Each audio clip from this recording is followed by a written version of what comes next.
पूरे उत्तर प्रदेश में शिक्षक अब सड़कों पर उतरने लगे हैं, प्रदर्शन करने जा रहे हैं शिक्षक और ऑनलाइन अटेंडेंस का विरोध किया जा रहा है। इस पर रोक लगाने की मांग है शिक्षकों की और सीधे तौर पर उत्तर प्रदेश में शिक्षक किसी भी तरीके से नहीं चाहते कि उनकी अटेंडेंस ऑनलाइन लगे और इसका असर अब दिखने लगा है।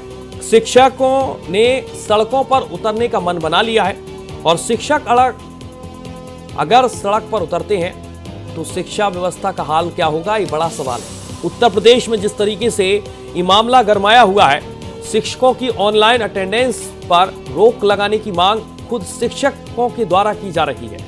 अब शिक्षक संघ ने सड़कों पर उतरने का मन बना लिया है, प्रदर्शन करने का मन बना लिया है और इसीलिए यहां पर धरना देने की बात की जा रही है, प्रदर्शन करने की बात की जा रही है।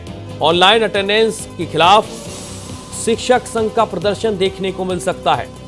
ऑनलाइन अटेंडेंस पर रोक लगाने की शिक्षक संघ की तरफ से लगातार मांग की जा रही है और सीधे चलेंगे अपने संवाददाता रजनीश हमारे साथ जुड़ चुके हैं लखनऊ से। रजनीश, क्या मानकर हमें चले कि शिक्षक संघ अब किसी भी तरीके से मानने को तैयार नहीं है कि ऑनलाइन अटेंडेंस लगे और इसीलिए सीधे तौर पर यहां पर चेतावनी दी गई है?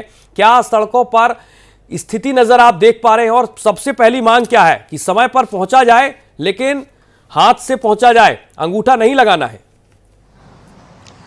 देखिए सूर्या, इस समय उत्तर प्रदेश में सबसे अधिक किसी बात की चर्चा हो रही है तो वो चर्चा है शिक्षकों के अटेंडेंस को लेके।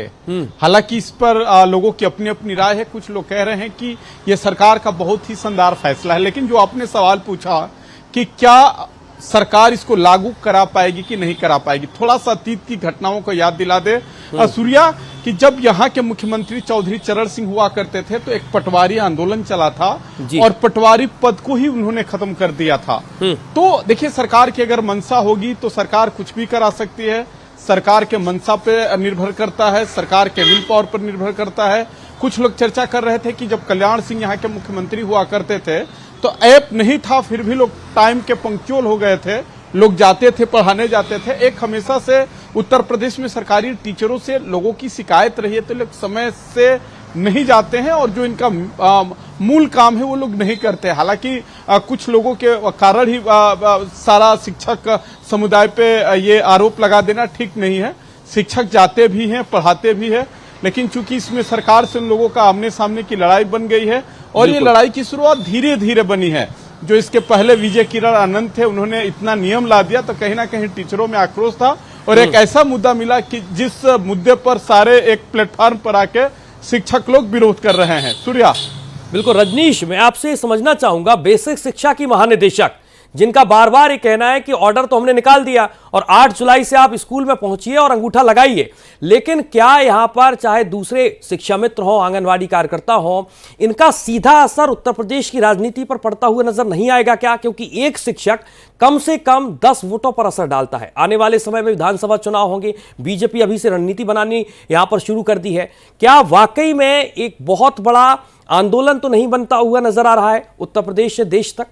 रजनीश, देखिए सूर्या, आपने बहुत बड़ा सवाल पूछ लिया कि इसका क्या सियासी असर पड़ेगा, क्योंकि कोई भी सियासी दल, क्योंकि सियासी दल ही सरकार में होते हैं, जो भी फैसला लेते हैं वो अपना पूरा सियासी नाफा नुकसान को जोड़कर ही लेते हैं। तो इससे कितना फायदा और कितना नुकसान होगा, अगर सरकार को लग रहा है तो कुछ टीचरों को नाराज करके और मतदाता को हम अपने पाले में खड़े कर सकते हैं और होता भी रहा है।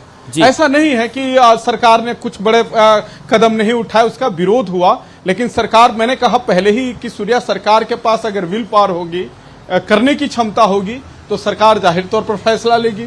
अगर सरकार सियासी नाफा नुकसान जोड़ेगी तो आपने खबर में ही बता दिया कि टीचरों का एक अपना प्रभाव होता है, टीचरों से 10 काम होते हैं। टीचर चूंकि लोकल होता है, सियासत में भी प्रभाव होता है, समाज में भी प्रभाव होता है।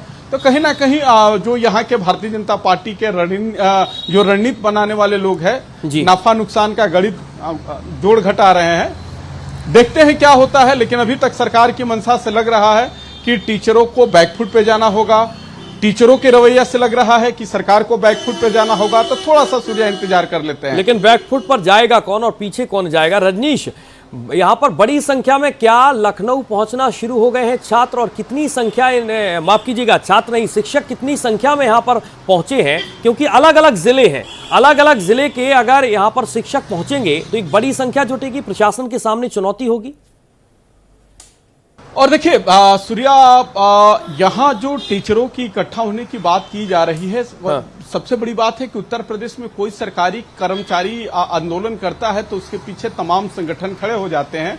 पहले ये प्राइमरी और जूनियर हाई स्कूल के शिक्षकों का आंदोलन था, लेकिन आज से इन के आंदोलन में माध्यमिक शिक्षा संघ भी कूद गया है।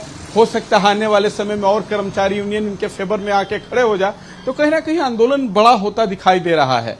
लेकिन फिर बात वही मैं दोहराऊंगा कि सरकार नाफा नुकसान सोच रही है, उनके अपने सोर्सेज है, जुटा रही है कि अगर इस फैसले को लागू कर देते हैं तो सरकार के फेवर में माहौल बनेगा कि अनफेवर में माहौल बनेगा। और आपने पहले ही बताया कि 2027 का विधानसभा का चुनाव है। कल ही प्रदेश कार्य समिति का बैठक हुआ है, जिसमें सभी लोगों की मंशा थी कि 2027 में भी भारतीय जनता पार्टी की सरकार होनी चाहिए। तो लोग नहीं चाहते हैं तो किसी को नाराज करके जो 2027 में हैट्रिक लगाने वाली बात हो रही है वो हैट्रिक न लगे। तो थोड़ा सा इंतजार, मैं बार बार इसलिए कह रहा हूं कि ये लंबा आंदोलन चल सकता है, तो थोड़ा सा इंतजार करना होगा, क्योंकि भारत एक्सप्रेस कोई ऐसी खबर नहीं दिखाएगा कि दोनों दल है उनको लगे कि अनफेवर में और इनके फेवर में हो रहा है। निष्पक्ष हम खबर दिखाएंगे। थोड़ा सा इंतजार कर लेते हैं। सरकार के जो बड़े लोग हैं, हमारी बात हुई कुछ उनके जो पार्ट है, उन्होंने कहा कि बीच का रास्ता हम निकालेंगे। बीच का रास्ता क्या होगा, थोड़ा सा बीच का रास्ता क्या होगा, और सत्ता ने अगर चाह लिया तो सब कुछ मुमकिन है। और इसी बात का जिक्र हमारे संवाददाता रजनीश ने भी किया है कि अगर सत्ता चाह लेती है तो कोई भी काम फिर आसान बहुत जल्दी हो जाता है, क्योंकि सत्ता सत्ता होती है। बहुत शुक्रिया आपका तमाम जानकारी के लिए रजनीश।